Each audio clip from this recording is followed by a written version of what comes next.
Come on now, fellas! We've got to answer the bell. Now let's go!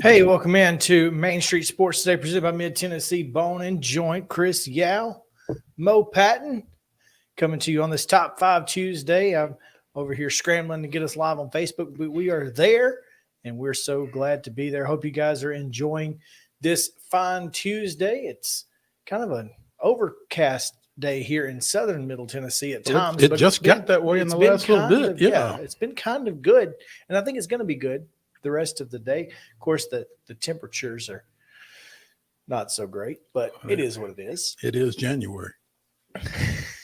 There was a like a 10U or 13U baseball tournament out in Las Vegas that the championship game was supposed to be played at like 8:00 and ended up being, you know how travel ball tournaments get. Yeah. Right. So the championship game was going to be played at like 1 a.m.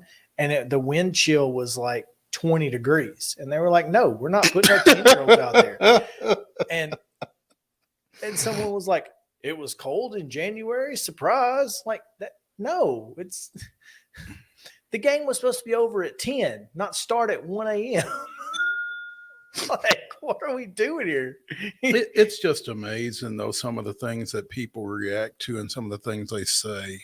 It's just, why say anything? It's so weird, but whatever. I don't know. Why say anything? It didn't make any sense, but I did think it was interesting. I was like, I mean, yes, it does get cold in Vegas at night. We're well aware, but I mean, these kids have been playing all day long. They don't. There's no need to put them out there at 20 degrees at 1 in the morning. No, I'm going home. There's no sense in putting them out there at 1 in the morning. Period. Much less at 20 degrees. So, anyway. Although my 15-year-old team, we started a state tournament game at 11:30 one night. And they were absolutely delirious. Yeah. It was funny. I mean, I can remember as a freshman, we had a spring break tournament that, I mean, we had like multiple heaters in the dugout because it was so cold. And I'm like, everyone else goes to Florida for their spring break tournaments. Why are we in Springville, Alabama? It's cold here. Can we go south? Yeah, word to the wise. If you're going on spring break, try to go warmer. And that requires going south, not east, because we went to Myrtle Beach once in March. That doesn't work. No, it doesn't. No, it does not. Does not work. We learned that the hard way. It is not the same as the kids are saying these days. Just because you're going to the beach doesn't mean it's going to be warm. That's right. So you got to go closer to the equator. Very important part. Yeah. Beaches in Maine. You would think you would know that, but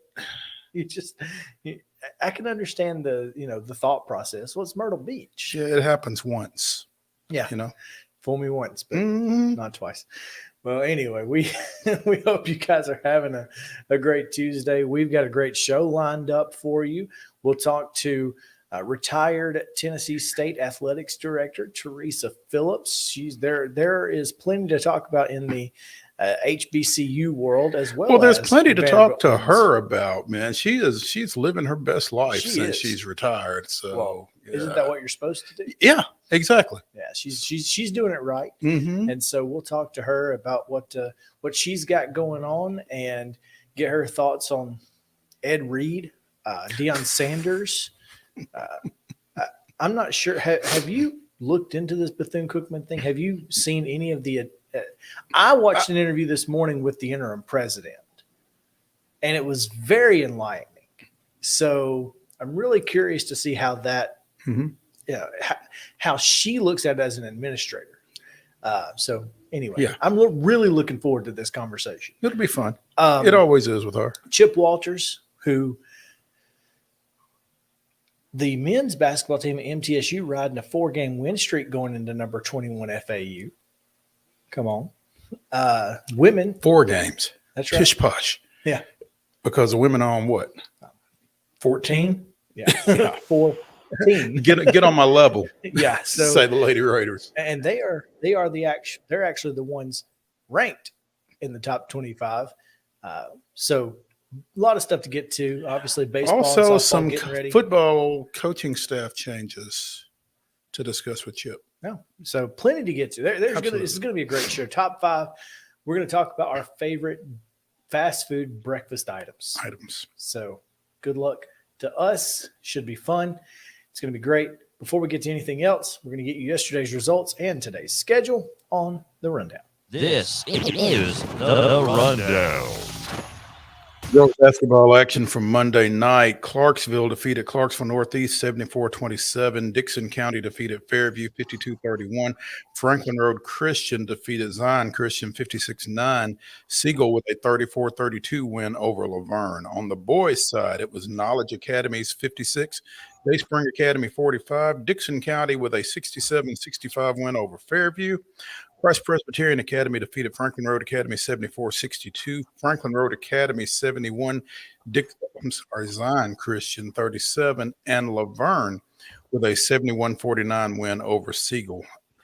National Basketball Association play. The Grizzlies continue to struggle on their West Coast swing. Dropped a 133-100 loss at Sacramento, although I don't believe Steven Adams or John Morant played.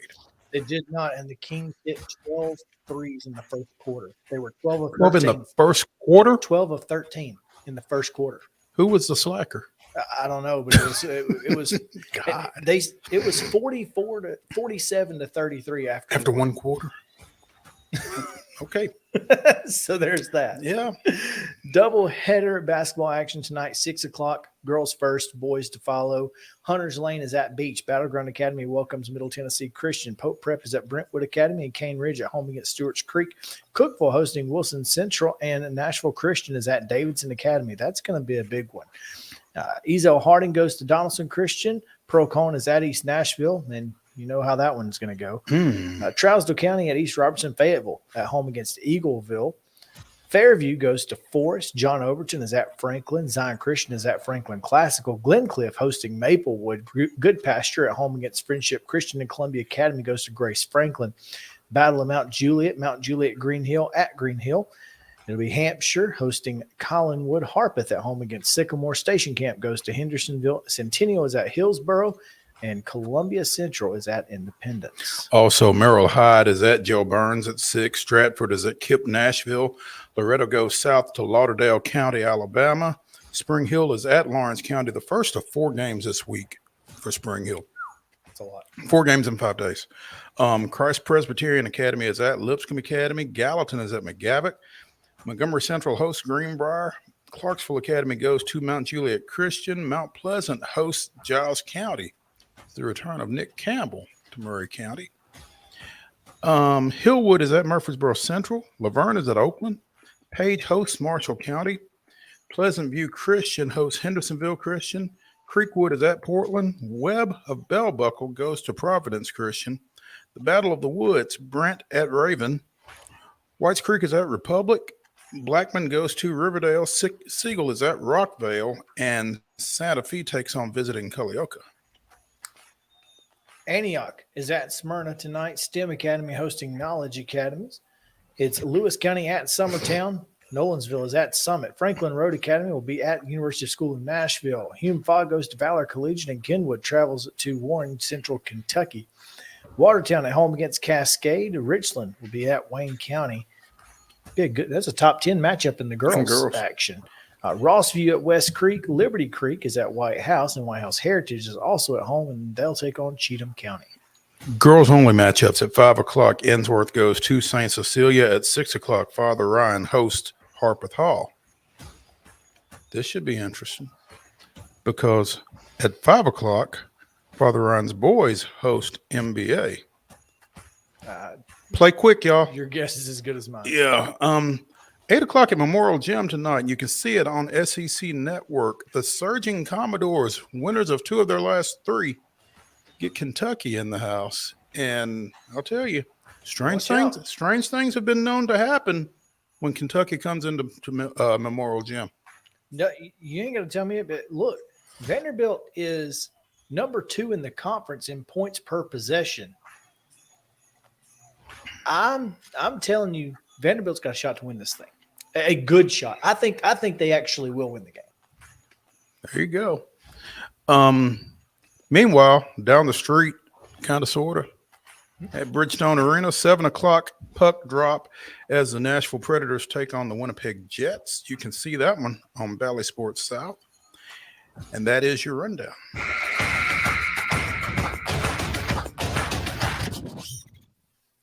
West End Ave does run right into Broadway. So yeah. I mean, if you're driving from Vanderbilt, it is literally down the street. It's down if you're driving, you don't want to take out walking though. No. That's a good 3.5 miles, if not more. You will have bitten off more than you really feel like chewing, I think. Well, if you do take up walking, about halfway you might want to pick up one of them scooters. There are those. And just go with that. Yeah, Trust me. It's going to be a little easier on the legs. When you get to Union Station, if you're walking from Vanderbilt to Bridgestone, though, you're almost there. And don't go from Bridgestone to Memorial because that's uphill. Exactly. That's way worse. Oh, wait, you're right. You're absolutely right. Yes. So yes. Anyway, top story today as we go to the high school ranks where Lipscomb Academy has found its replacement for Trent Dilfer. This is an interesting hire as they go with Pro Football Hall of Famer and former Tennessee Titan, Kevin Mawai.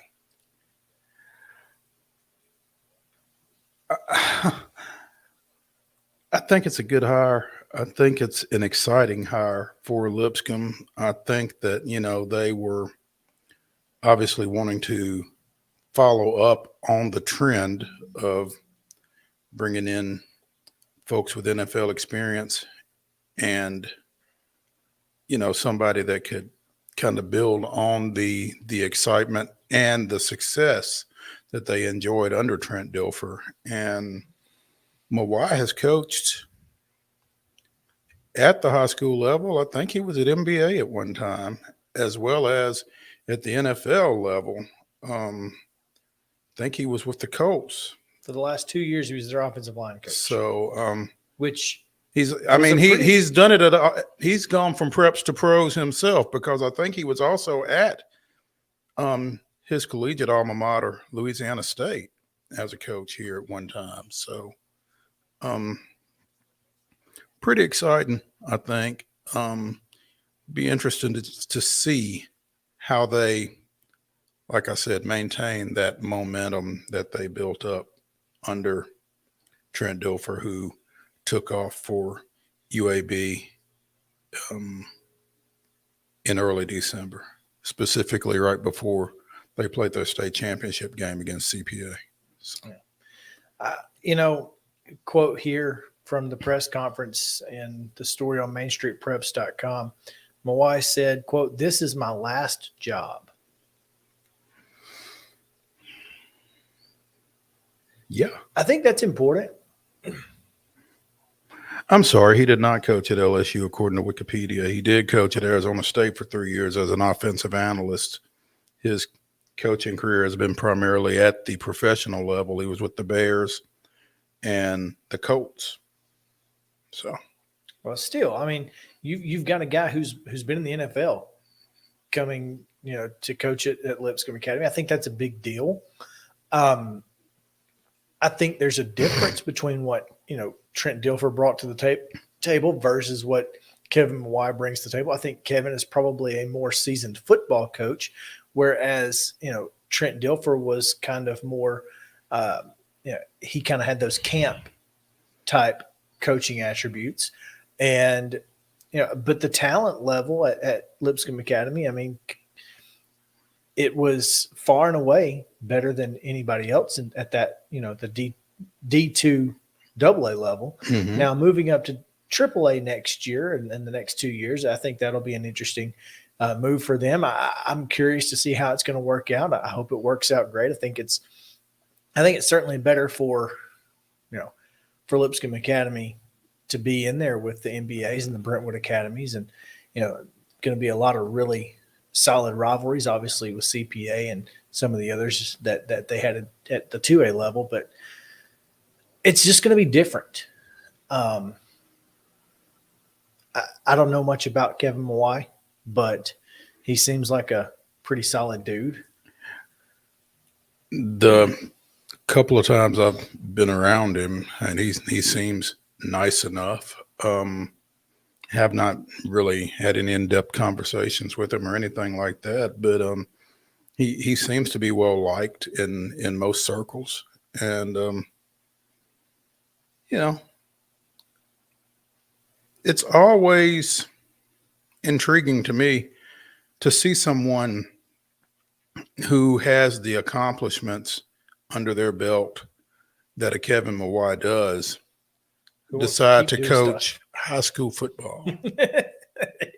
I mean, again, he's a 2019 inductee into the Pro Football Hall of Fame. What was he? Something with the NFL Players Association at one time. He was on their executive committee, previously served as president of the NFLPA. That's right. This isn't a guy who has to coach. Yeah. Yeah. That's the thing. He doesn't have to do anything.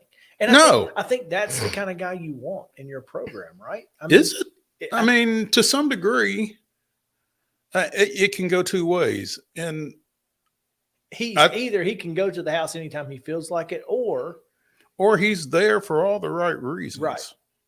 And I really feel like it's the latter with Kevin Mawai, but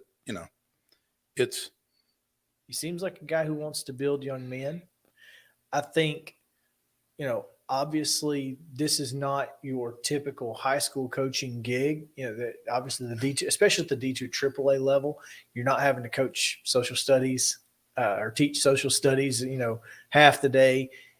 But what you do have to do at the Division II level is you've got to drum up support for the program, because you don't necessarily have a town community. No, it's just a school community. So you've got to go out and build a community with athletic donations. You've got to build a community with, folks who it's almost like it's a small college, basically. Yeah. And there's going to be some kissing hands and shaking babies, right? So 100%. And I think, that's why to be, obviously Lipscomb Academy going from what they were as a football program to what they became under Trent Dilfer. I'm going to stop you right there. When you say going from what they were to what they became,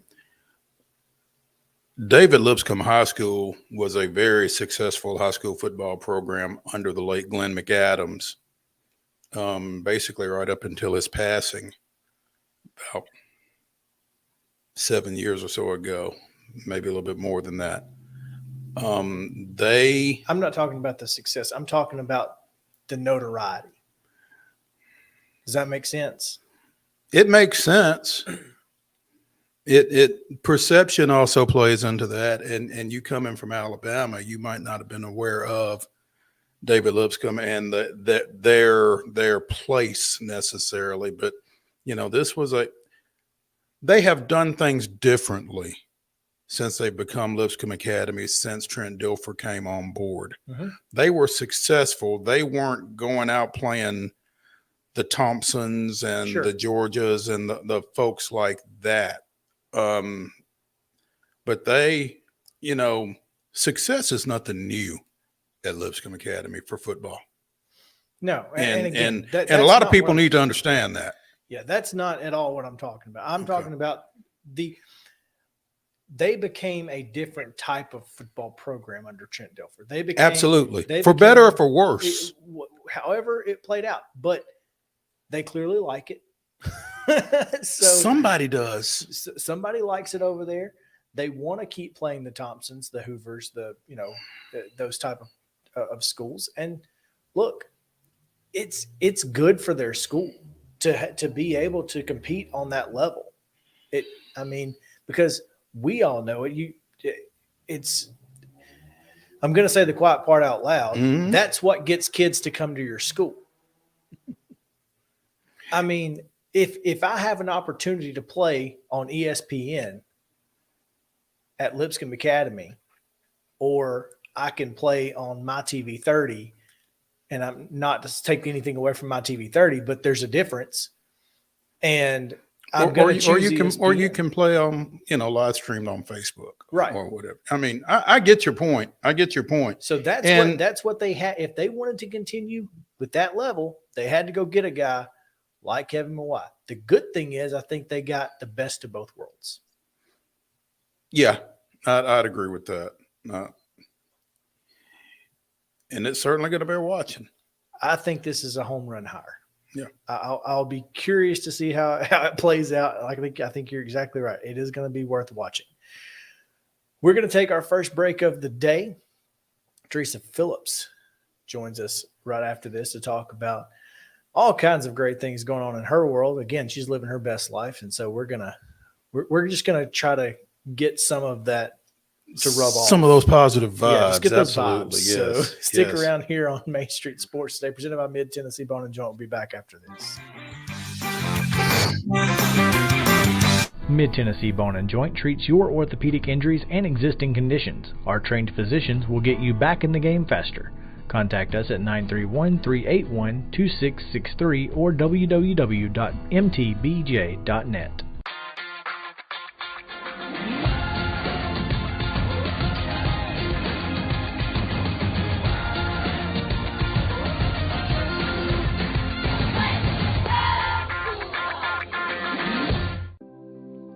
Custom Stone Handler supplies over 600 distributors and suppliers with quality stone products.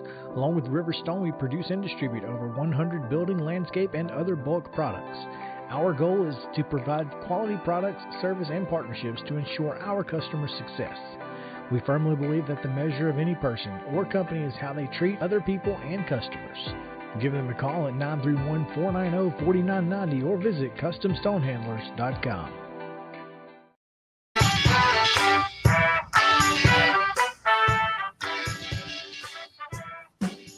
Welcome back in Main Street Sports today, presented by Mid-Tennessee Bone and Joint. Chris Yow and Mo Patton here with you on this Tuesday edition. Top 5 Tuesday. Still to come, Chip Walters at the 3 o'clock hour and much, much more. But right now we go to retired Tennessee State Athletics Director Teresa Phillips, who is sporting the Fisk hoodie today. It's great to see. How are you, Teresa? I'm doing great. I decided I got a Vandy hat on, the Fisk Gymnastics sweatshirt, and I wore a little Tennessee State vest. So I just wanted to make sure I was covering it all. You got all your bases covered there, Coach, and we appreciate you taking some time with us. One of the things that we did want to talk to you about, I noticed over the weekend you were at Fisk's first home gymnastics meet, which they held over in Lebanon on Friday night. And this is really some exciting stuff. They were out in Vegas, what, a week and a half ago, competing with some pretty high-powered Division I gymnastics programs. I had the good or bad fortune, and I'm still trying to figure out which it was, of covering a Southeastern Conference gymnastics meet down at Bridgestone Arena back in another life, and I was as lost as last year's Easter egg. But I mean, you can certainly see the athleticism that is involved in that, particularly at the highest level. Had you been to a gymnastics meet before? That was my first gymnastics meet live. And I struggle, Coach, with the idea that, you know, I don't know who the winner is and who the loser is at the end of the event. The subjectivity of it all. I really kind of struggle with that. But see, Maurice, you just got to lay back and just go on the ride. You were trying to be. I was trying to figure it out. Yeah, you know. But it's fun to see, and it's exciting to see. And as we were talking in the last segment about getting students into your institution, I would imagine that's one of the thought processes behind them starting up the gymnastics program at Fisk. I think so. I think they just jumped on an opportunity that USA Gymnastics had for probably maybe looking for an HBCU, but more so looking to continue to expand the sport.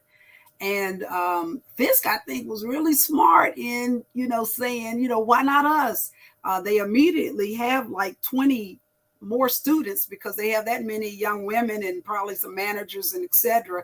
And Fisk is a university under 1,000.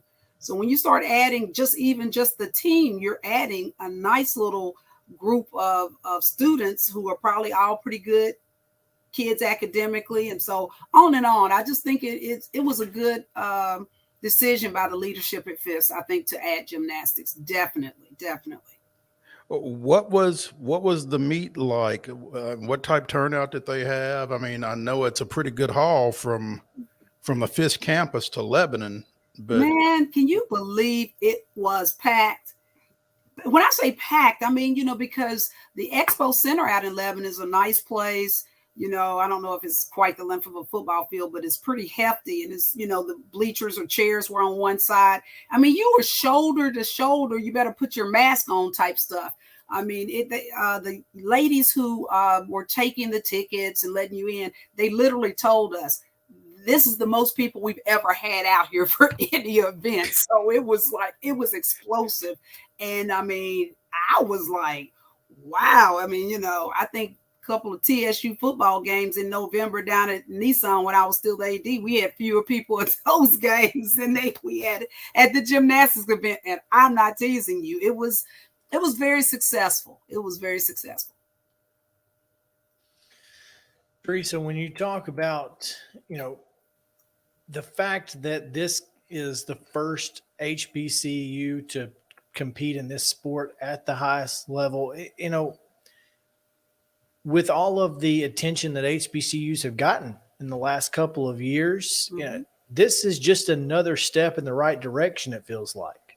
Well, I think so. I mean, you have to continue to attract students. If you're an HBCU, which is historically Black, let's just be honest, the greater percentage of their students are African American. You do have to still offer those students something that they would have an interest in and something that they would take pride in. I heard you all talking about David Lipscomb. I mean, a winning football program that gives pride to potential students, but and their families who might kind of have another choice, But, you know, if you're up here with your sporting teams or whatever, it kind of gives another little push and another sense of pride. I mean, they had these sweatshirts. This sucker's $50, but I bought one and they sold out of them. I think they had about 400 of these that were sold that night. That's just a sense of pride. I mean, it just kind of goes hand in hand, you know, that little trite statement that, you know, academics is the whatever of an institution, but athletics is the front porch. It's somewhat is true if you utilize it in the right way. I mean, you know. Speaking with TERESA Phillips, retired athletics director of Tennessee State University, here on Main Street Sports Today, presented by Mid-Tennessee Bone and Joint. And Coach, you know, Chris and I were talking, and I mentioned it to you yesterday in our brief conversation. It just seems like you are living your best life since you've retired from that position. There was a great article on VUCommodores.com, your collegiate alma mater. You are back on campus over there on occasion, serving as color commentator for Vanderbilt women's basketball games on radio. Yeah. How are you liking that? Well, you know, of course, you guys do this all the time in front of a microphone, but I was a little nervous initially, had been out of just really being hands in women's basketball. And so, but man, Jake Lyman, young guy, he's 23 years old, who is the play-by-play guy on their radio. He is really, really good and made me feel very comfortable. So every game, I've really felt like I've grown some. I'm enjoying a lot. Got me out of the house and back kind of in the gym with some tennis shoes on, coming to their practices, getting to know their coaching staff, Shay Ralph. I mean, this has got to be the most buzzard luck anyone could have going into her second year with the injuries and such. But I mean, she has that UConn championship pedigree in her. So I believe in her. I think they're going to do great. And having the opportunity to do their radio has really, really been really great for me. I've truly enjoyed it. You talk about the buzzard luck with the injuries, and they have really had a rough go of it. But like you said, you bring in a Shay Ralph with the background that she has, won a national championship as a player at UConn, sat on Gino Auriemma's bench for a pretty good while, and now coming down here. This league doesn't play, and they don't wait on you, and they, you know, they don't take any pity on you. They don't look over there and say, well, they don't have this or this, so we're going to take it easy on them. I mean, what do you feel like, other than getting healthy, has to happen for Vanderbilt for Shay Ralph to get this thing going in the right direction? Well, you know, their last home game was against number 1 ranked South Carolina, who can put more six and over athletes out on the floor. I mean, I just kind of said in pregame, they have more stars standing on the floor during the national anthem than are up in the flag. But, you know, you can't get starstruck. You got to go out and find you some of what they got over there. And until you do that in the SEC, you're going to take some butt whoopings.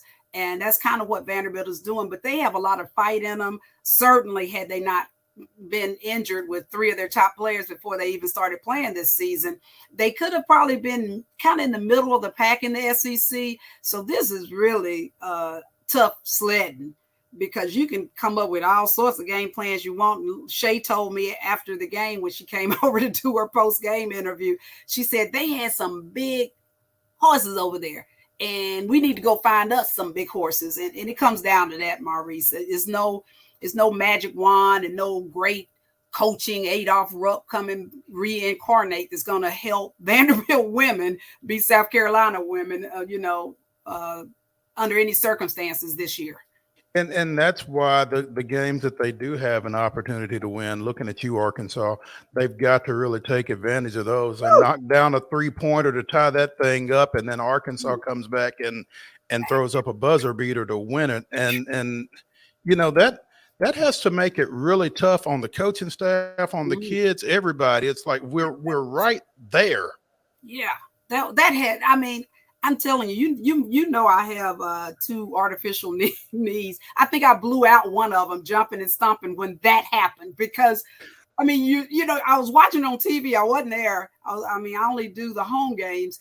And I was so excited when Nelly Gerard hit that 3 to tie it. And within 7 seconds, I just had to go to bed, man. And so when you really think about how they felt, that was a rough one. Challenges and adversity can strengthen you, but damn it, you don't need all the adversity in the world to get strong. Yeah. You can take some. There's only so much. There's a fine line, I would think. I'm working backwards after a minute, Yeah. They have another opportunity. Texas A&M is coming in, but just in time. Their best freshman player who's been out the whole year is going to suit back up. But again, the SEC doesn't, they're not going to give you, any excuses, any breaks. There's no mercy rule, so they have to go out there and play and compete. And hopefully these 2 freshmen she has on the team, they're getting to play way more than they would have, normally gotten to play.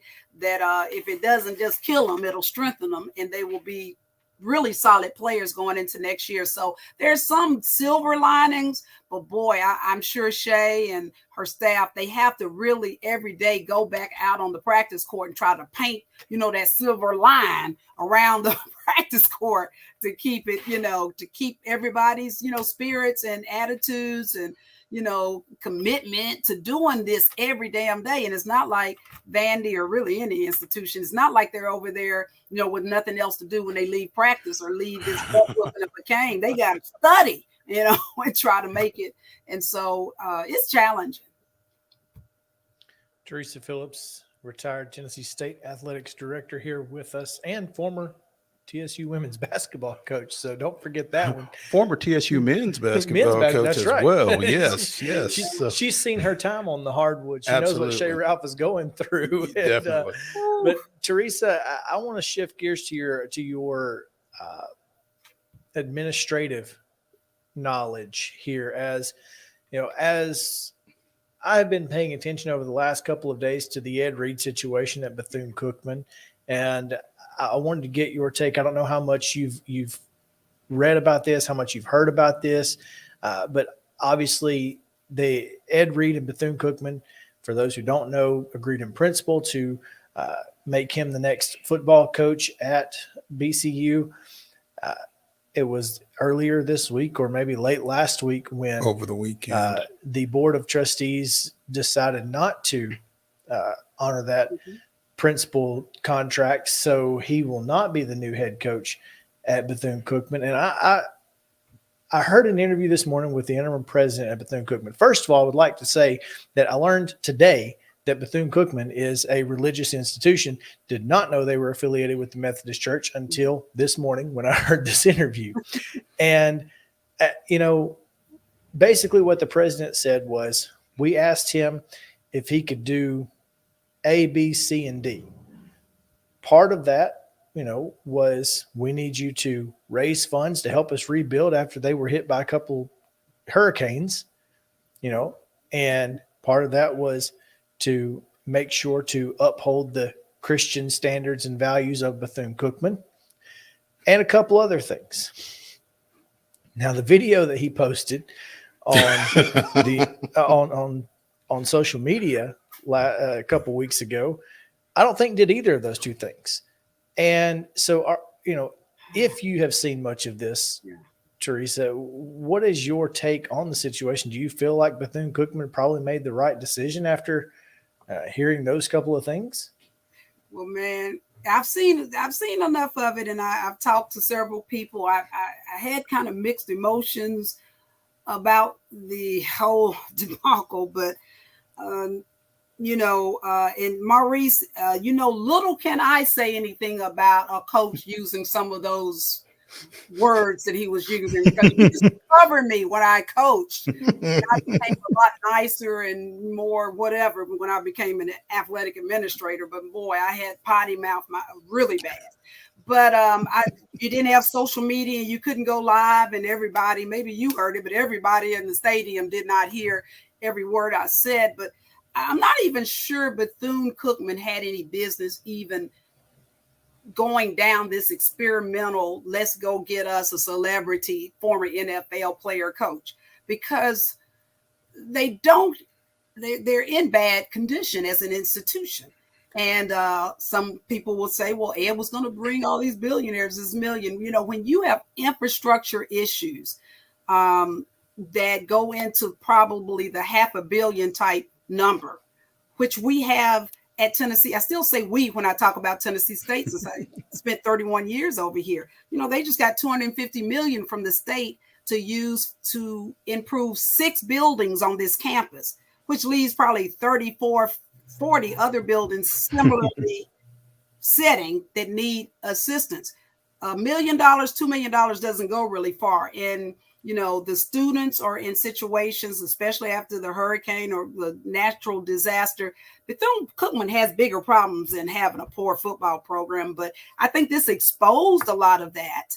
And, but the one thing, before you get the job, you might not should drop a bunch of F-bombs on a live telecast, and whether it's a Christian school or not, it might be difficult for you to kiss and make up after some of those things were done. I don't know what kind of work Ed did with his agent or his attorneys and his other supporters to find out the condition at Bethune-Cookman before he took the job. Somewhere in some of these interviews, he said that they went and they, looked at a lot of things and they recognized the conditions and stuff. But, until you get your foot all the way in there, maybe you don't see all of it. But I think Bethune overall made the right decision afterwards, that this is just not a situation that's going to work. And we just need to both regroup, and nothing had been signed. It's all kind of ugly, but in the end, I don't think Bethune-Cookman could handle Ed as a coach and a celebrity coach. They're not ready for it because they just don't have the financial support to do it. And the institution has to bring something to the table. And coach, that celebrity coach, again, obviously it all started with Jackson State and Dion. Tennessee State has Eddie George, but like you said, it's got to be the right institution, celebrity coach as well, does it not? Certainly. There has to be a good fit. We always talk about good fits. Well, it has to be the right fit. I'm not sure how much Bethune looked at. Now, Bethune does have Reggie Theus as their basketball coach. Is that correct? And AD? Are you all aware? I think they do. Chris was aware. I was not. So, yeah. Yeah, okay. Former NBA star, player star. Mm-hmm. And so maybe they thought if one was good, two would be better. I don't know.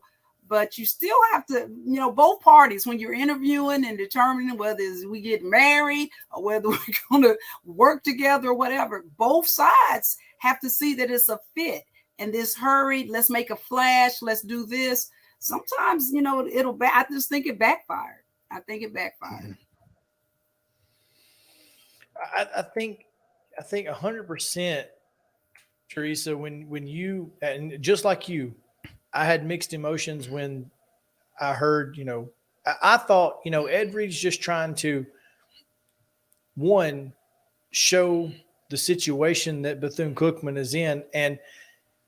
But I think the way he went about it was poor. I don't think there's any question that he could have done a better job highlighting the issues that Bethune-Cookman is facing in regards to rundown offices, and they just got hit by 2 hurricanes. That's the whole point. Yes. He didn't give the full context, and I think that hurt him more than anything. And then, of course, you throw in the language, and it certainly was not great. But I think you're right. It's probably the best move for all parties to just try again another time. But Teresa, I appreciate that insight, though. It really helps me. You're welcome, man. I don't know that there's a perfect answer for that, but I do think as things evolved to where they went, a parting of the ways was probably in both parties' best interest. Definitely. Yeah. Sometimes you just gotta leave well enough alone and cut losses and try to move on. It'll be interesting to see where they go, especially with National Signing Day right around the corner. Yeah. And no transfer portal. Well, I guess they got plenty of transfer portal options because there's the portal. If you're in it, you're in it. Yeah, the portal is still full. So we'll see how that goes. There's plenty of players out there. TERESA. Oh, absolutely. Yeah. And it seems, I feel like some of those guys need to be careful what they wish for because they get in there and there's not necessarily spots for them to come out. Have you all talked about that on your show? How many guys are left in the portal when it's over? Wow. They give up their scholarships and they go in the portal and they sit there and they have nowhere to go to school, nowhere to play. There needs to be a little work on that transfer portal. There needs to be a lot of work on that transfer portal. Maybe they need to bring you in and get a little guidance on that, Coach, in addition to some of the other stuff you are doing in your retirement. So they could benefit from some knowledge, some on the ground knowledge, I think. So it'll be interesting. But Coach, we appreciate you taking some time with us this afternoon. As always fun catching up with you. And folks, if y'all aren't listening to Vanderbilt women's basketball games when they are playing at Memorial Gym, you probably should. Oh, she's throwing the VU at us. So and fist forever. There we go. I can do it all and go Tigers, man. Whatever. TERESA PHILLIPS, retired Tennessee State Athletics Director, joining us here on Main Street Sports Today, presented by Mid-Tennessee Bone and Joint. Coach, thanks. Thank you, guys. All righty. All right, we're going to take a break. When we come back, Josh Heupel is no longer the $5 million man. He's got a little more change in his pocket going jing-a-ling-a-ling today. We'll get to that and much, much more right after this on Main Street Sports Today. And don't give me no lines.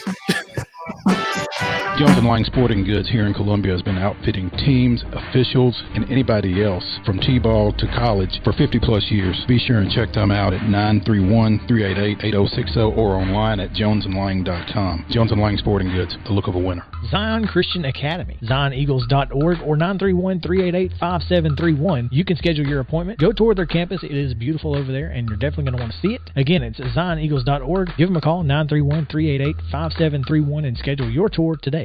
A game without a crowd is just a scrimmage. A performance without an audience is just a rehearsal. Without your presence, high school sports and the performing arts aren't possible. Ensure that these essential extracurricular activities continue to enrich the lives of students in Tennessee. Purchase a ticket to your local high school's game or performance. This message presented by the TSSAA. Mid-Tennessee Bone and Joint has been the official sports medicine provider for Murray County Schools for more than 40 years. We specialize in orthopedic service, and our Ortho Quick Walk-In Clinic lets you bypass the ER. Visit us online at www.mtbj.net.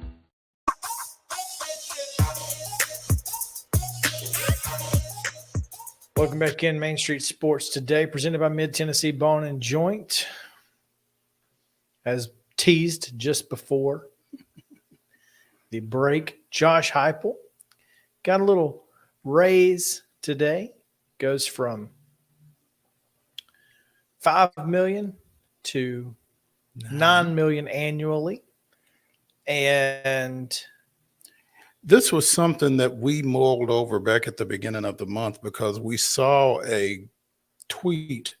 I think it was from @CC Mike, Michael Bratton, listing the annual salaries of the 13 public school coaches because Clark Lee's salary information isn't available. At that time, the only coach in the Southeastern Conference that was being paid less than Josh Heupel was Zach Arnett. Arnett's annual salary was $3 million. Pittman's was also $5 million at Arkansas. So now, with his raise up to $9 million, he and Lane Kiffin are being paid the same salary annually. And they are only topped by Jimbo Fisher and Brian Kelly at 9.5, Kirby Smart at 11.25, and Nick Saban at 11.7. So makes a little bit more sense, I think. Now, I don't have buyout information in front of me. Mm-hmm. I do have his initial buyout information. I don't know if that's still in effect because it was going to be 100% of base pay if termination occurred before December 15th of 2023, which would be this year. 75% if between 2023 and 2025, and then 50%. But that I don't know that that's still the case. I don't know if those dates have changed. I just don't know. But it's important. I mean,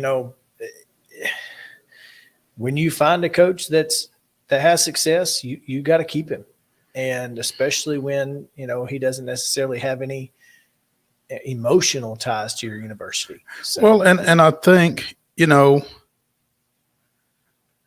when you take into consideration the way UT kind of wandered in the wilderness there in terms of coaches, and we said it on more than one occasion, Tennessee is not a bad job. They've just made bad hires. They finally made a good one, and you don't want to go back. No. And I think Heupel was probably the least popular hire since Derek Dooley.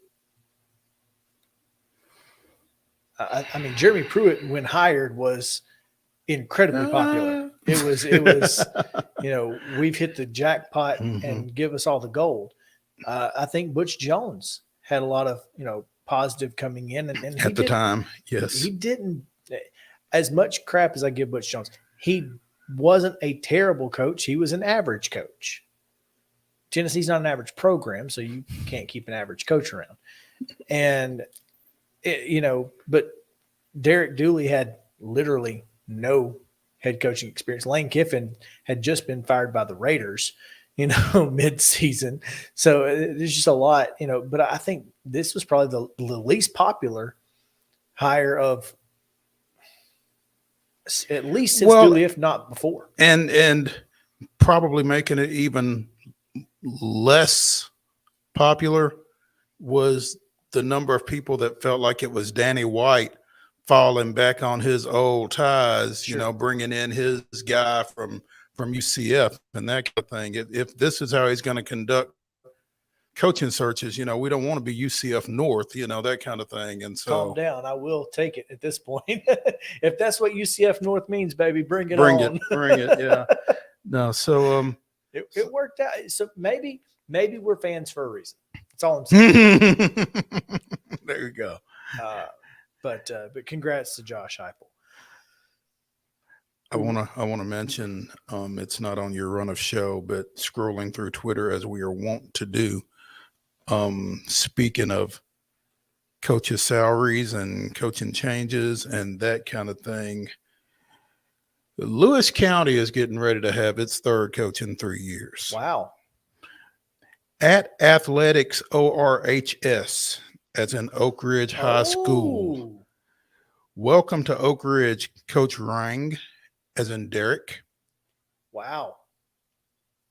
That's a big hire. Yeah. That's unfortunate for Lewis County. It's very unfortunate for Lewis County. They were just in the wrong place at the wrong time. But Derek Rang has an East Tennessee base. I mean, he was at Powell, led them to the Class 5A semifinals in 2012. He coached at Gatlinburg Pittman over that way more recently. Played at Maryville. And won a state title with Dresden. Which is not in the East, but I'm just reading from there. Yeah. and was a coach. Now, this will also be his third job in 3 years, because 2 years ago, he was defensive coordinator at Jackson Prep down in Mississippi before coming back to Hohenwald to take over the Panthers after Hall of Famer Bobby Sharp came to Columbia Central. Yeah, and I keep hearing the Bobby Sharp quote when they introduced Dre Hall and Tredarius Goff as assistant coaches here about making sure your hometown guys stay at home because otherwise they'll go to Oakland and win a bunch of state championships. And and so I keep thinking about that. And it is, again, if they don't have emotional ties, you got to pay them. If they do have emotional ties, you got to play on that. And so probably doesn't hurt to pay them either. No, it does not. No, it does not. But yeah, so big hire for Oak Ridge. Big hire for Oak Ridge, and be interesting to see where Lewis County goes. I don't think they're going to get Kevin Creasy though. No, Wayne County also has a new coach. Derek Willis. Yep, Derek Willis was announced yesterday or maybe today. I'm not sure when it was announced. A lot of head coaches getting hired today. What's the deal? Yeah, Derek Willis had been defensive coordinator down at Wayne County, I do believe. So just elevating. Real quick, speaking of coaching changes, Bill O'Brien heading to New England to be the offensive coordinator for the New England Patriots. Sorry, I was struggling to swallow that right there. Which means that Alabama now has 2 coordinator jobs open, both offensive and defensive coordinator. Which one's more important? Which is the more important hire for Alabama right now? I think I would tend to think offense just because Saban is such a defensive-minded coach that no matter who the defensive coordinator is, I feel like he's going to be involved to some degree on that side of the ball. I would agree. So I think figuring out who your play caller is going to be on offense and what they like to do, because you're losing your quarterback. Now you've got two guys coming in who bring different skill sets. That's what I don't know enough about. Ty Simpson or the other guy. They're both dual threat guys, but I think Ty brings a little bit more running than whatever the other kid's name is. I can't call it off the top of my head. So yeah, you're right. And look, I don't know what the philosophy is going to be with those two guys, but I can tell you this. My first phone call would be to the Buffalo Bills and their quarterback's coach, Joe Brady. Now, does he want to come back to the college game? I don't know.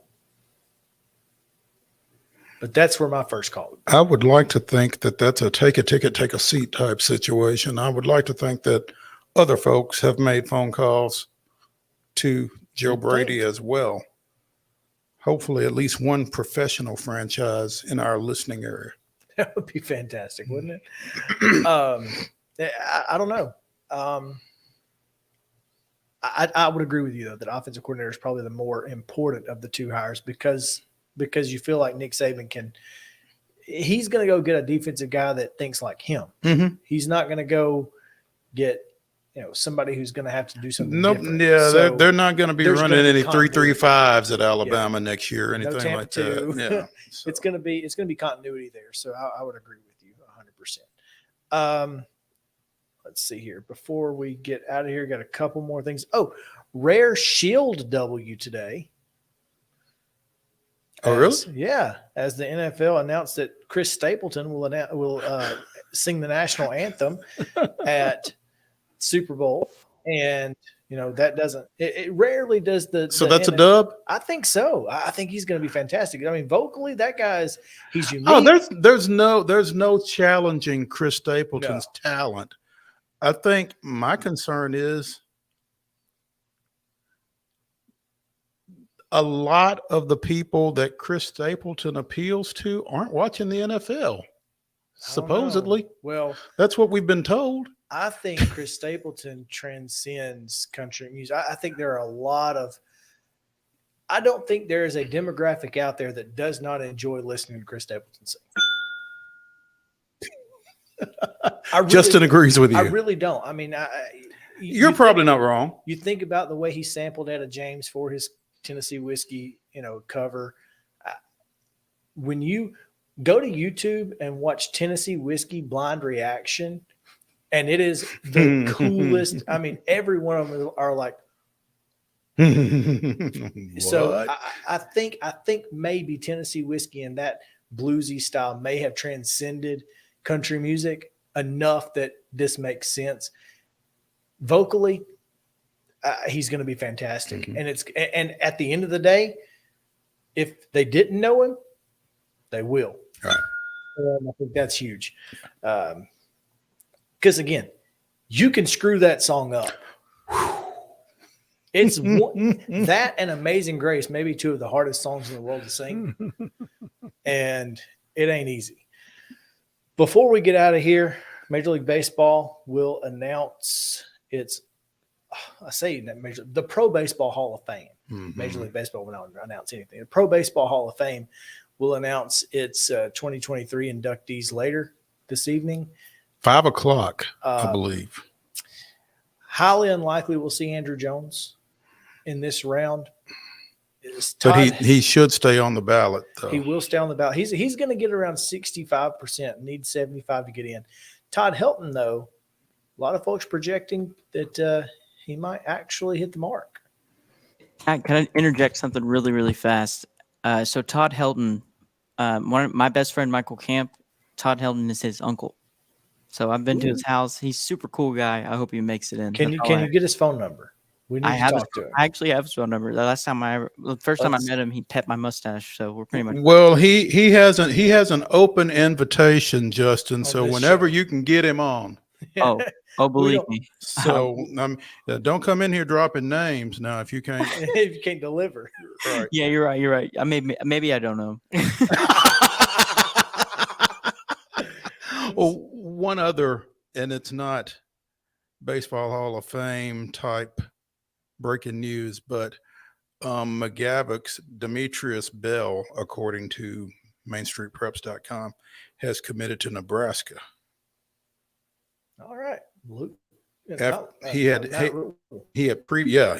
previously committed to Michigan State, decommitted last August, had previously transferred to Blackman, transferred back, but apparently took Matt Rule and the Cornhuskers over Alabama, Georgia, Kentucky, and Ole Miss, among others. And again, there is more on that on MainStreetPreps.com, so be sure and go check that out. All right, we'll take a break. When we come back, the most anticipated segment of the week, Choose Chip. Chip Walters joins to talk a little Middle Tennessee State athletics. We'll be right back after this on Main Street Sports Today, presented by Mid Tennessee Bone and Joint.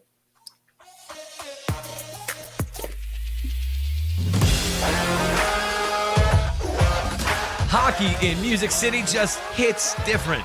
It's one big honky-tonk party. It's the sea of gold in the crowd. The goals, the saves, the celebrations. It's an experience like no other. Don't miss a minute of the action this season. Visit NashvillePredators.com/tickets to get your seats today. That's NashvillePredators.com/tickets. And we'll see you at Bridgestone Arena. You've been putting back a few, and a few becomes a few too many. For a moment, you think about calling for a ride. Nah, you live nearby. What's the worst that can happen? You get pulled over, your insurance goes up, you lose your license, you total your car, you kill someone. Walmart Supply Chain is hiring in Lebanon. Earn up to $22.25 an hour when you join our new fulfillment center. Enjoy competitive pay and premium perks, including 100% paid college tuition, 401k match, flexible schedules, a free Walmart Plus membership that includes discounts, and free Paramount Plus, paid time off, and so much more. Fulfilling work starts right here. Text JOIN to 240-240. That's JOIN 240-240 to apply now.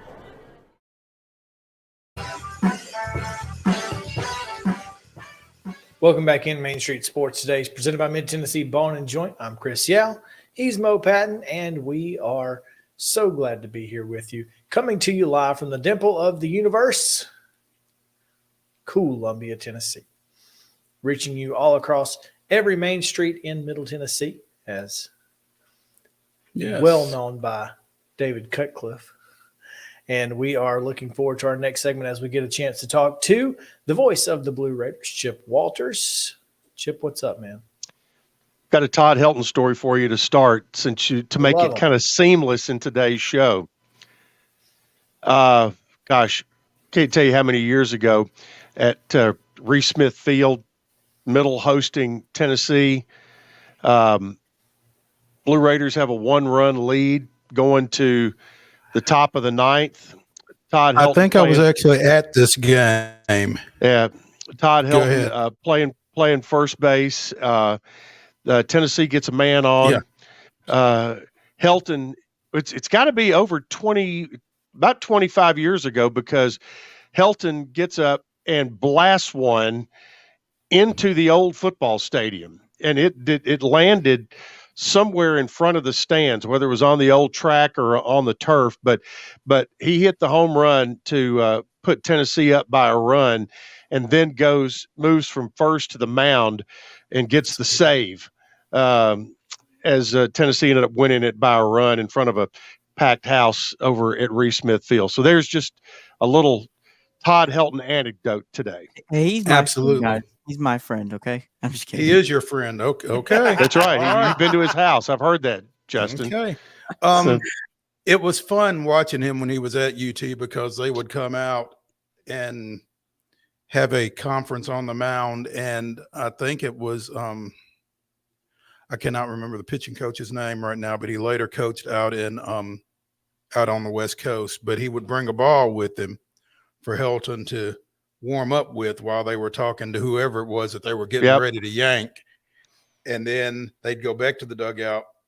Then they come back out and make the move to Helton to close it out. And that happened pretty regularly during that run that they made to the 95 World Series. So it's good stuff. But Chip, pretty exciting stuff yesterday at MTU on the women's basketball side.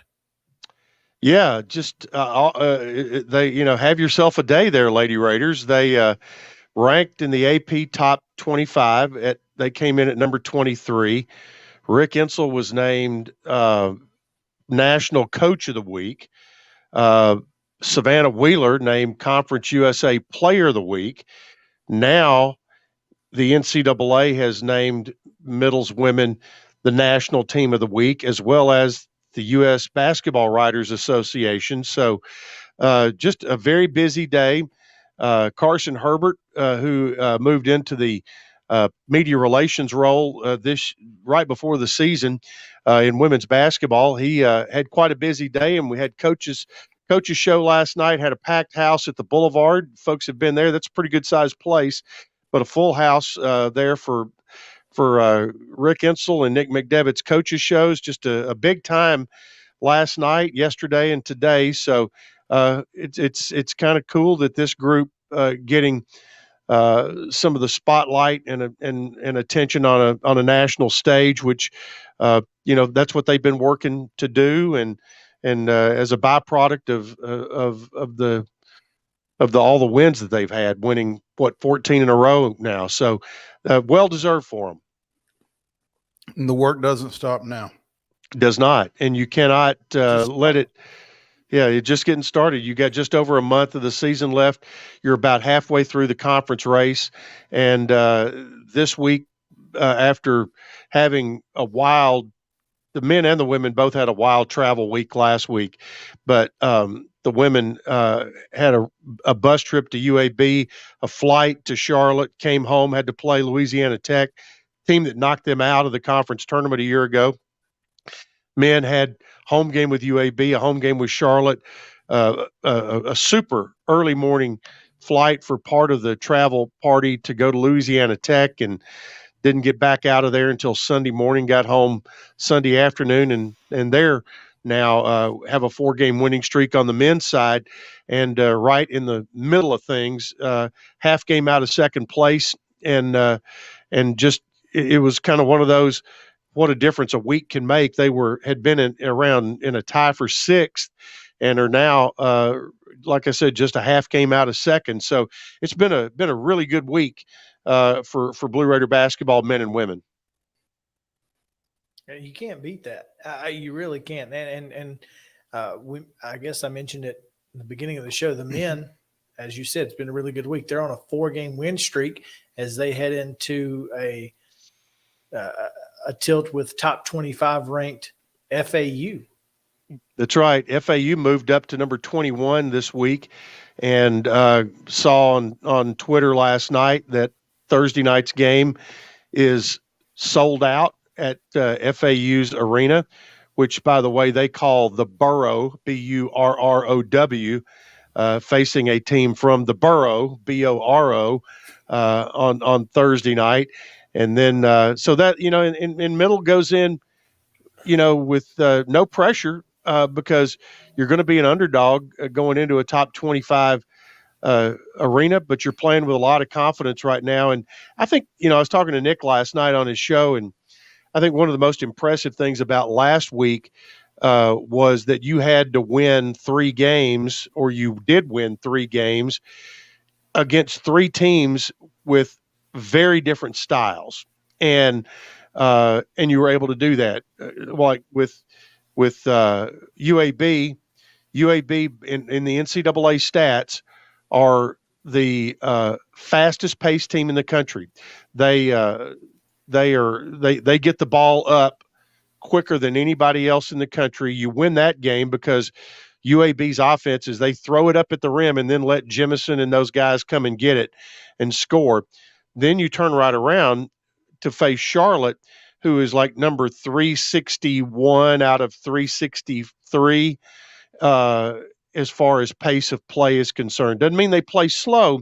They just use up most of the shot clock, and you find a way to win that in very dramatic fashion, I might add, with Charlotte hitting or that was UAB hit the shot that had to go be looked at at the end of overtime and determined that it did not leave the hand of the shooter in time. And Charlotte, Middle came from behind in the last 5 minutes to win that one, and then just put on a performance, maybe the best half of basketball they played all year down at Louisiana Tech to get off to a great start in that game and really never let up. Louisiana Tech, after Middle was leading by 17 at halftime,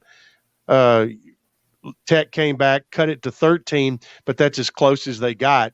So just 3 really good wins, 3 different styles of play, and I think this team will go to Florida with a lot of confidence. Chip, you mentioned that game at FAU on Thursday night is a sellout. How big is that arena? I'm just curious. About like Riverdale. Not very big. It'll seat 3,500, maybe something like that. Maybe 4,000. Okay. So 2,900. Okay.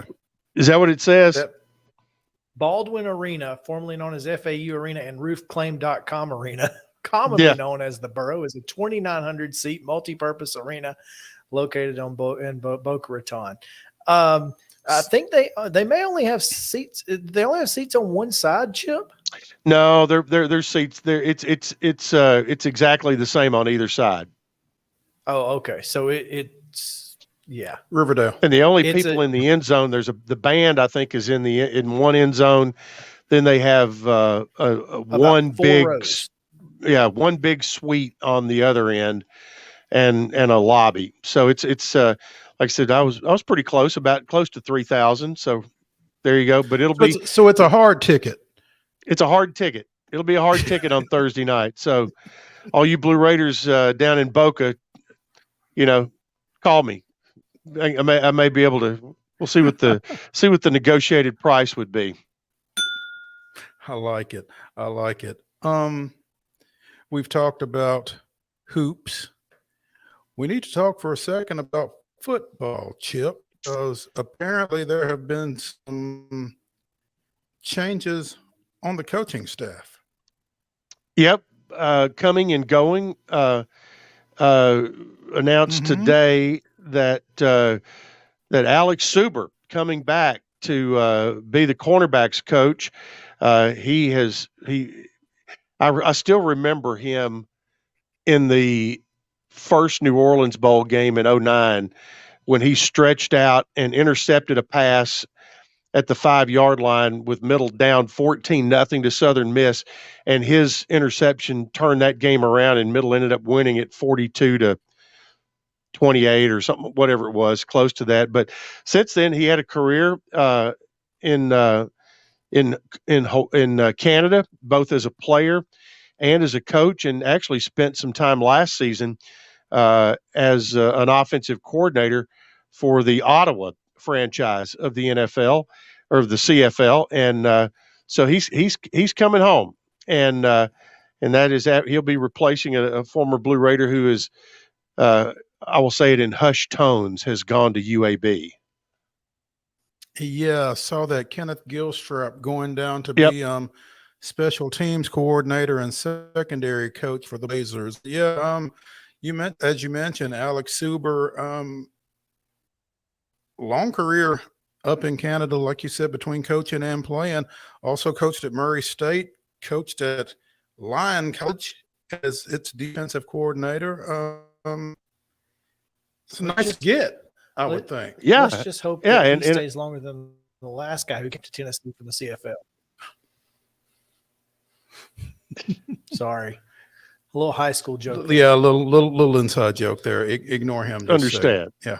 Go ahead. Understand. Chip. But yeah, I just think, Alex, in the release that came out today, he was, Coach Stock was excited to be able to get him. When you bring a guy out of the professional ranks and a guy with that kind of experience, both on the college and pro level, and when you think about what can he do recruiting, well, he is living proof that he can go tell the story that you can reach all your goals at Middle Tennessee, and right now we're bearing down on signing day coming up on February 1st, which will be the second signing period, and already seeing some stuff on social media about some transfer guys coming in. Saw one last night, a receiver from North Carolina had made a commitment that he has got 2 years left and heading to Murfreesboro, and some others. So it's it's having guys like that. You think about on the staff, you've got Brent Stockstill on the offensive side. Now you've got Alex Suber on the defensive side. Both guys are, as good as it gets at their position, or were as good as it gets at their position while they were there. So, it's they do have stories to tell, and I think this is a really good move. You hate losing Gilstrap, but if you're gonna lose him, to bring a guy in like Superman, you're doing pretty good.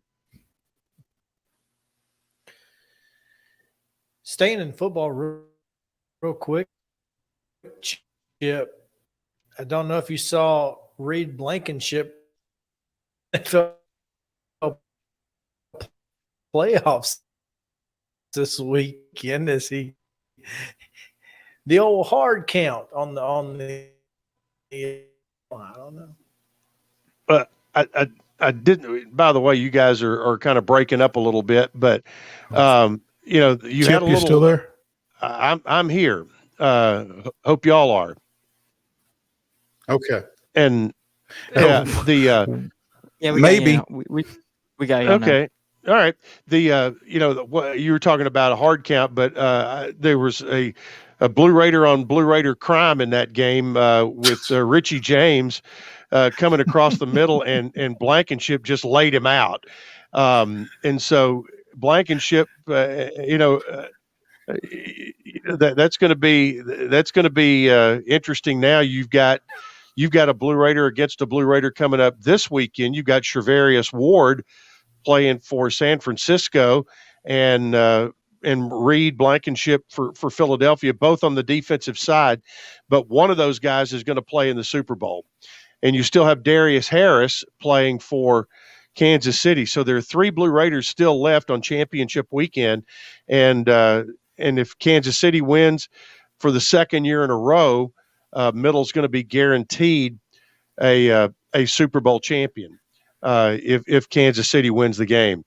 because you had an offensive lineman for the Rams a year ago get a Super Bowl ring. So that's pretty good. That's pretty good stuff for the coaches to talk about as well. That plays when you go out on the recruiting trail, I would imagine. So you talk about being able to achieve all your goals. That Alex Suber can go into houses and tell guys that you can play clips from the Super Bowl as well. So that's MTSU has as many players left as Michigan State does, and I'm sure that makes the Spartans feel real good. They're just happy they're not playing middle. Right, exactly. In anything, tennis, That's basketball, right. nothing. They don't want no part of it.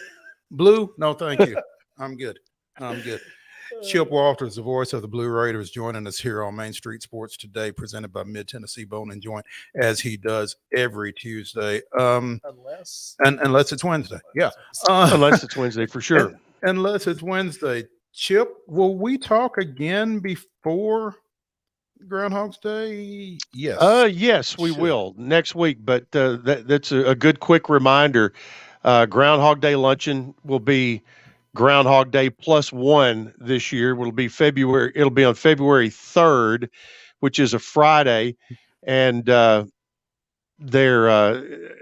going to be a special day. Coach Jerry Myers will be conducting his first Groundhog Day luncheon. I'll be emceeing the event, and it is the 50th anniversary of the Groundhog Day luncheon. Who knew that the Groundhog Day luncheon and Murphy Center all came about in the same year? Can you imagine? And I can see how the luncheon might have gotten a little overshadowed there. There you go. Speaking of shadows, very, very well put there for Groundhog Day. I'm not even sure you meant to do that, but you did. We are not worthy. We are not worthy. But the one other thing too for fans in the area, if you're interested on signing day next Wednesday, February 1st, there's going to be a signing day celebration at 5:30 in the afternoon at the Kennan Hall of Fame building, and that's a day where the coaches gather, fans can come, have a beverage or two, and watch film, and the coaches will talk about the signees and kind of give some insight on the guys and about their recruitment and how they ended up here. So that's always a really popular thing to do. It's very laid back and cool, and the coaches that recruited each player talk about all of that. And that's next Wednesday. You can find information on that on GoBlueRaiders.com also. Awesome. Chip, as always, we appreciate it, and we look forward to talking to you again next Tuesday. And hopefully you'll be bringing back not only a suntan, but a win from the borough to the borough. So FAU Thursday, FIU on Saturday, and we've got a late flight coming home on that night. So that'll be good. Look forward to talking to you guys next week. Sounds good, Chip. Thanks. Oh, full disclosure, I did not mean to do that. Just worked out. Yeah, exactly. Hey, rather be lucky than good. Absolutely, every time. Every time. Yeah. Every time. We'll see you next time. All right, it is time for Top 5 Tuesday. Top 5 Tuesday is brought to you, as it is each and every week, by our friends at Mid-South 5 Fitness. Style is still in the game. SteelAthletes.com, STEEL Athletes, at Steel Athletes on Instagram. Go check them out. Today's, whatever. It looks dark there. It looks dark here. It's kind of late afternoon, I guess. Yeah. Goodness gracious. Top 5 fast food breakfast items. So here we go with this week's top 5 draft. I'm going to make sure that I have them available right here in front of me. I did not put up the poll last week. I didn't think I'm you a terrible did. human being. I didn't think you did. So it's okay. We can all agree that. We'll let you pick first. No, I'm just kidding. I can go first, but I don't know if I would have won last week. Do you want me to go first?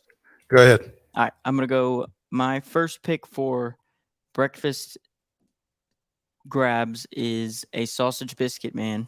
Classic. From where? Anywhere in particular? So we're going places. Yes. Okay. An item and a place. Gotcha. I love sausage biscuits from. Let's go Hardee's. Of course. Good pick. It is a good pick. I had it on my Sure. list. Thank you, sir. My kind of a basic a one. number one fast food breakfast item, as long as it's not on Sunday, is the chicken minis from Chick-fil-A. Oh, good pick, Mo. That's going to be hard to beat. That's going to be tough. I'm going to go with the old faithful Hardee's biscuit and gravy. All right.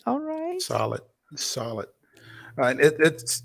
It's tough to eat it in the car for the gravy and the plasticware aspect of it. You can't eat it in the car. You got to eat it there. You got to eat it at the house. Yeah, you got to be somewhere stationary. This is not a on the go meal. Right. Unless you take the biscuit, you dip in the gravy, and it just doesn't have the same flavor. No.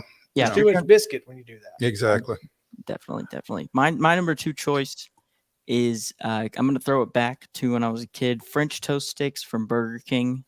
Lived by those. That's a solid pick. Solid pick. Thank you. My number two, and you have to look for it, but the Cinnabon pecan bun specifically. Whoa, I don't think I've heard that. Yeah, when I used to do a lot of flying, I would look for Cinnabons in the airports and get it's a caramel pecan bun actually. I think I lost you at pecans. I know, but it still. does sound good. I mean, wrap? I would try it just because it sounds delicious, and I'd be like, "This has pecans in it," and I can't do it. I want to be able to say capon bon like you did. There you go. My number two is gonna be the McGriddle. Not bad. I'm gonna go so this is gonna be out there, and it's probably not gonna be very popular unless you've had it. The Taco Bell breakfast supreme wrap. Have you guys ever had it? I have not. Man, I've never had Taco Bell breakfast anything. If you'd like to change your life, I would recommend it. I will stay in that wrap realm though for my number three, the Sonic breakfast burrito. Oh, I was gonna go Sonic next. Yep, nice. My number three is going to be the honey butter chicken biscuit. Nice. From Hardee's or Whataburger, but Hardee's mainly. I didn't know Whataburger even had breakfast there. I'm going to throw a wrench in things here, fellas. The classic donut. Oh, nice. From Krispy Kreme. That's a guy who can be your team captain, veteran presence. Mm-hmm. Exactly. Solid. Right. Sleeper pick. Okay, so my number four, speaking of donuts, when you can get it, the cinnamon twists. Ooh, specifically the cinnamon twists at Donut Country over in Murfreesboro that I keep coming up empty on. But is that what we attempted to go to last time we were? Yep.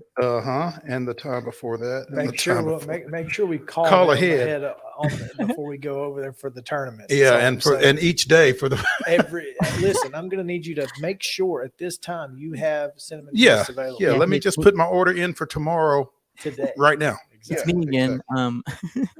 I'm gonna go with the I'm staying with the classics here. McDonald's sausage burrito. That's a good, it's a good pick me up meal. It doesn't the only thing I get that almost exclusively for McDonald's breakfast. They give you the two, right? Don't you get like the two? Isn't that two burritos, large sweet tea? Man, that's killer meal. That's solid. I'm gonna go. My fifth and final pick is a sausage, egg, and cheese toaster from Sonic. Solid. My number five is the pork chop biscuit at Hardee's. Nice. Pork chop. I never had that. I'm gonna try that. And Mr. Irrelevant. And you're hoping it'll be Brock Purdy. Bojangles chicken biscuit. Okay. Please. Oh, no, I'm sorry. No. No. Take that back. Bojangles Bowberry biscuit. Oh, he did it. He did it. He did the Bowberry. I didn't know he was going to go there. That wins Bowberry it. biscuit. That wins it for me. There you go. That's going to do it for the show. Top 5 Tuesday brought to you by Mid-South 5 Fitness. Appreciate you guys hanging out with us. We'll be back tomorrow. We do have a guest lined up for tomorrow. Two of them. Yeah. We have Heather Williams, who will join us at 2:20 and talk a little NASCAR and her trip to the Hall of Fame, as well as Mississippi Braves voice for now, Chris Harris. There we go. So come back tomorrow. We'll talk a little Braves and much, much more on Main Street Sports Today, presented by Mid-Tennessee Bar and Joint. We'll see you then.